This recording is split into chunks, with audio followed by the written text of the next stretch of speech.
E hoje eu vou ler com vocês o verso que deu origem ao refrão da minha música Eu Jamais Serei o Mesmo. É isso aí, se você ainda não ouviu minha música, o link tá na bio. E o refrão que eu tô falando é esse daqui, ó. Mas Deus, rico em misericórdia, me alcançou, ele me ressuscitou.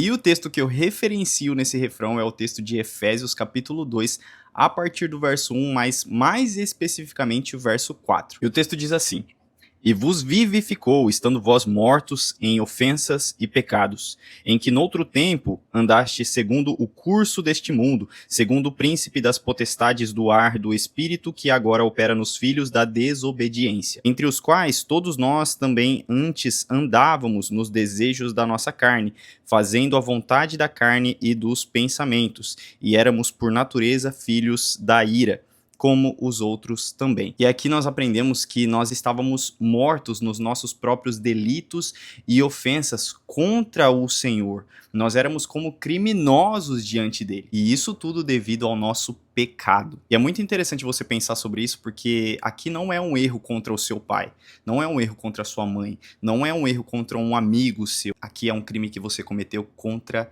Deus, dia após dia, ininterruptamente. Diante disso, eu quero perguntar para você, o que é que você acha que nós merecíamos diante desse Deus? E aí, então, nós vamos para o verso 4, que diz assim: Mas Deus, que é riquíssimo em misericórdia, pelo seu muito amor com que nos amou, estando nós ainda mortos em nossas ofensas, nos vivificou juntamente com Cristo, pela graça sois salvos. Verso 6: E nos ressuscitou juntamente com ele e nos fez assentar nos lugares celestiais em Cristo Jesus, para mostrar nos séculos vindouros as abundantes riquezas da sua graça pela sua benignidade para conosco em Cristo Jesus. Eu escrevi então esse refrão entendendo que todos aqueles que foram alcançados pela graça de Deus, que foram alcançados pela sua misericórdia, todos estes sempre têm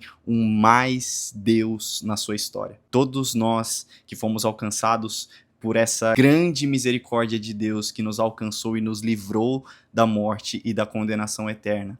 Todos nós temos um mais Deus na nossa história que separa quem nós éramos antes dele e quem nós somos agora depois dele. Nós estávamos mortos e ele nos ressuscitou, ele nos vivificou, ele nos perdoou gratuitamente e por isso você pode hoje viver a vontade dele porque ele te amou primeiro.